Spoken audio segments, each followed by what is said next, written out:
దానం కడియములకు మరోసారి స్పీకర్ నోటీసులు. ఇక ఇది కూడా రానున్నటువంటి నాకు తెలిసి ఇప్పుడైతే ఎన్నికలు ఇంకొక 4 నెలల్లో 4-5 నెలల్లో 2-3 ఉప ఎన్నికలు అయితే వచ్చేటువంటి అవకాశం కనబడతా ఉంది. రెండైతే పక్క, అది దానం నాగేందర్, కడియం శ్రీహరి. ఒకసారి నోటీసులు ఇస్తేనే స్పీకర్ గడ్డం ప్రసాద్ ఇస్తే స్పందించలేదు, వాళ్ళు రాలేదు. వాళ్ళు ఆల్రెడీ రాజీనామా చేద్దామన్నటువంటి ఆలోచన వాళ్ళు చేస్తున్నట్టుగా ఉంది. ముఖ్యంగా మొన్న కోర్టులో సైతం కూడా, సుప్రీంకోర్టులో సైతం ఆగ్రహం వ్యక్తం చేసింది ధర్మాసనం. గవాయ్ ఆగ్రహం వ్యక్తం చేసిండు, చీఫ్ జస్టిస్ గవాయ్, ఎవరిపైన? స్పీకర్ గడ్డం ప్రసాద్ పైన. మీరు చర్యలు తీసుకుంటారా, మమ్మల్ని తీసుకోమంటే చెప్తారా? ఎన్నిసార్లు చెప్పాలి మీకు? మేము అక్కడి వరకు తీసుకొచ్చుకోవద్దు అని చెప్పేసి ఒక హెచ్చరిక జారీ చేసిండు. ఇక తప్పేలాగా లేదు. 4 వారాల గడువు మాత్రం ఇచ్చింది. 4 వారాల గడువులో ఏదో ఒక నిర్ణయాన్ని, సో మిగతా ఉన్నటువంటి 8 మంది పైన ఒక రకమైనటువంటి అభియోగాలు ఉంటే, ఈ ఇద్దరి పైన మాత్రం వీళ్ళిద్దరూ రెడ్ హ్యాండెడ్గా దొరికేసిండు. బిడ్డ ప్రచారంలో చేయి గుర్తుకు ఓటేయండి అని చెప్పేసి బహిరంగంగా కాంగ్రెస్ పార్టీ కండువ కప్పుకొని కడియం శ్రీహరి ఆయన ప్రచారం చేశారు. వాళ్ళ కూతురు కడియం కావ్య ఎంపీ ఎన్నికల్లో కాంగ్రెస్ పార్టీ నుంచి పోటీ చేస్తే, దానం నాగేందర్ విషయం మన అందరికీ తెలుసు. సికింద్రాబాద్ ఎంపీగా బీఫామ్ పైన, కాంగ్రెస్ పార్టీ బీఫామ్ పైన ఆయన పోటీ చేసిండు. పార్టీ ఫిరాయింపు ఫిర్యాదులకు సమాధానాలు ఇవ్వాల్సిందిగా ఎమ్మెల్యేలు దానం నాగేందర్, కడియం శ్రీహరులకు శాసన సభాధిపతి గడ్డం ప్రసాద్ కుమార్ మరోసారి నోటీసులు జారీ చేశారు. ఈ నెల 23వ తేదీలోగా సమాధానాలను అఫిడవిట్ రూపంలో స్పీకర్ కార్యాలయంలో అందజేయాలని వాటిలో సూచించారు. ఈ నెల 23వ తేదీలో అంటే రేపు ఎల్లుండి లోపట్ల సమాధానాలు అఫిడవిట్ రూపంలో స్పీకర్ కార్యాలయానికి అందజేయాలని సూచించారు. ఎమ్మెల్యేలు బండ్ల కృష్ణమోహన్ రెడ్డి, ప్రకాష్ గౌడ్, అరకెపూడి గాంధీ, గూడె మైపాల్ రెడ్డి, తెల్లం వెంకట్రావు, కాలయాదయ్య, డాక్టర్ సంజయ్, కడియం శ్రీహరి, పోచారం శ్రీనివాసరెడ్డి, దానం నాగేందర్లు గత అసెంబ్లీ ఎన్నికల్లో బారాసా తరపున గెలిచి కాంగ్రెస్ పార్టీలో చేరారని, వీరిపై అనర్హత వేటు వేయాలని కోరుతూ బారాసా ఎమ్మెల్యేలు స్పీకర్కు ఫిర్యాదు చేసిన విషయం తెలిసిందే. దీనిపై నిర్ణయం తీసుకోవడంలో జాప్యం జరుగుతుందని బారాసా ఎమ్మెల్యేలు సుప్రీంకోర్టును ఆశ్రయించగా 3 నెలల్లోగా నిర్ణయం తీసుకోవాలని ఈ ఏడాది జూలైలో సుప్రీంకోర్టు స్పీకర్కు సూచించింది. ఈ నేపథ్యంలో గత ఆగస్టులో ఫిర్యాదులు వచ్చిన 10 మంది ఎమ్మెల్యేలకు స్పీకర్ నోటీసులు జారీ చేశారు. వారిలో దానం కడియం మినహా మిగిలిన 8 మంది తమ సమాధానాలను అఫిడవిట్ రూపంలో అసెంబ్లీ కార్యదర్శికి దాఖలు చేశారు. వీరందరి విచారణ పూర్తి చేయడానికి మరికొంత సమయం ఇవ్వాలని సుప్రీంకోర్టును కోరగా ఇటీవలే 4 వారాల గడువు ఇచ్చింది. గురువారంతో అఫిడవిట్లు దాఖలు చేసిన మొత్తం 8 మంది ఎమ్మెల్యేల విచారణ స్పీకర్ సమక్షంలో పూర్తయిపోయింది. ఫిర్యాదు చేసిన ఎమ్మెల్యేలు ఫిర్యాదులకు సమాధానాలు ఇచ్చిన ఎమ్మెల్యేల తరపున న్యాయవాదులు తమ వాదనలను వినిపించారు. వీరిపై తీర్పును స్పీకర్ రిజర్వ్ చేశారు. ఇక దానం నాగేందర్, కడియం శ్రీహరులపై విచారణ నిర్వహించేందుకు స్పీకర్ తాజాగా మరోసారి నోటీసులు జారీ చేశారు. వచ్చే ఆదివారంలోగా ఈ ఎమ్మెల్యేలు ఇద్దరు తమ అఫిడవిట్లను దాఖలు చేయాల్సి ఉంటుంది. వీరిచ్చిన సమాధానాలను ఫిర్యాదు చేసిన బారాసా ఎమ్మెల్యేలకు పంపించి వారి నుంచి అభ్యంతరాలను, ఆధారాలను స్పీకర్ కార్యాలయం అఫిడవిట్ రూపంలో కోరుతుంది.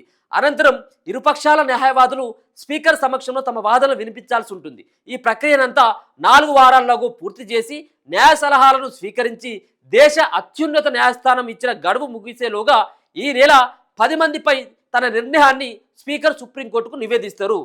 సో మొత్తానికి ఇప్పుడు కొంత స్పీకర్ ఆలస్యం చేసేటువంటి ప్రయత్నం చేసిండు. ఏది విదేశీ టూర్లు, ఇది అది అని చెప్పేసి ఆయన కొంత ఆలస్యం చేశారు. ఎందుకంటే ఇప్పుడు ఆ పార్టీ నుంచి స్పీకర్కి, అంటే స్పీకర్కు ఏ పార్టీ అంటే కాంగ్రెస్ పార్టీలో గెలిచినప్పటికీ కూడా అంటే ఆయనకు పక్షపాతంగా వ్యవహరించాల్సినటువంటి ఆవశ్యకత ఉంటుంది. స్పీకర్ అన్ని పార్టీలను కూడా సమానంగా చూడాల్సినటువంటి ఒక హోదాలో, ఒక పెద్ద మనిషి హోదాలో స్పీకర్ ఉంటారు.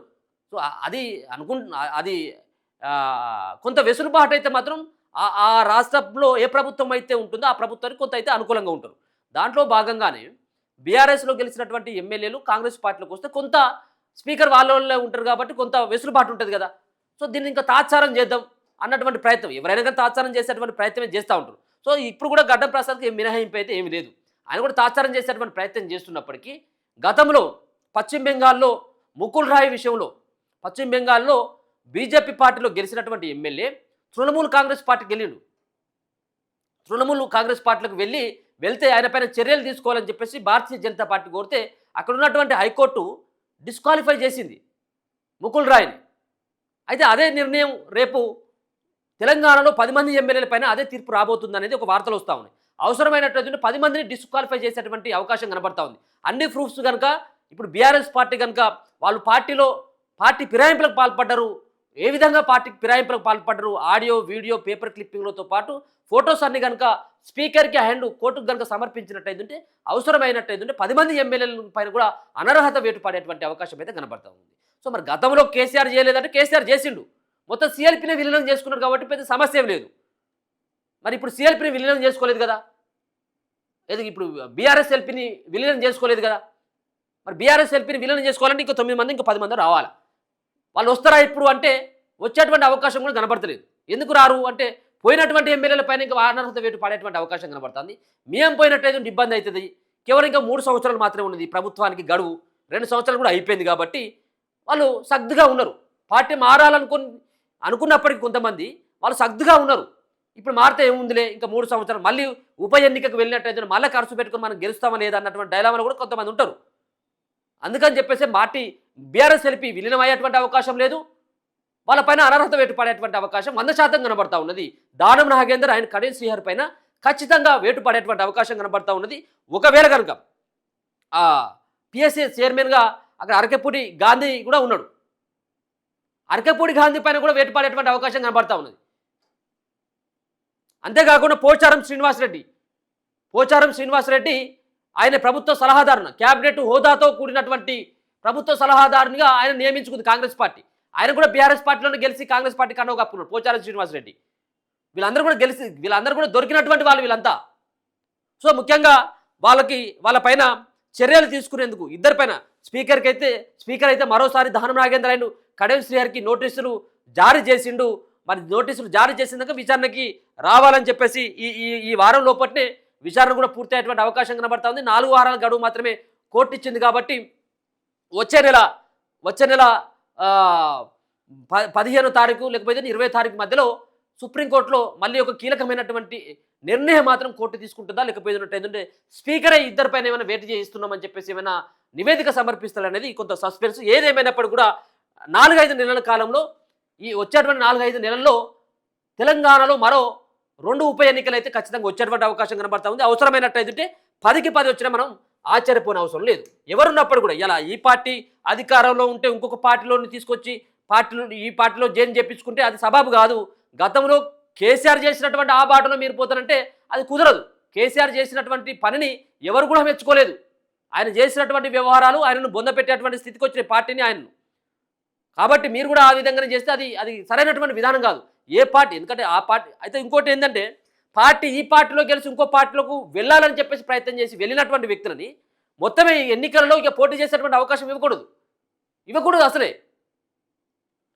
అంటే వాళ్ళ యొక్క ఆస్తులను కాపాడుకోవడం కోసం, వాళ్ళ ఇన్ఫ్లుయెన్స్ను ఉపయోగించుకొని పనులు చేయించుకోవడం కోసం వీళ్ళు పోయేది. ఇప్పుడు వీళ్ళు ఏమని చెప్తారు, నా నియోజకవర్గ అభివృద్ధి కోసం, నా నియోజకవర్గంలో ఉన్నటువంటి ప్రజల ఆకాంక్ష మేరకు ఏ ప్రజలు నిన్ను బొమ్మని చెప్పింది, పక్క పార్టీలో బొమ్మని చెప్పిలా నిన్ను. వీళ్ళు చెప్పేటువంటి డైలాగులు పెద్ద డైలాగులు ఇవే చెప్తారు.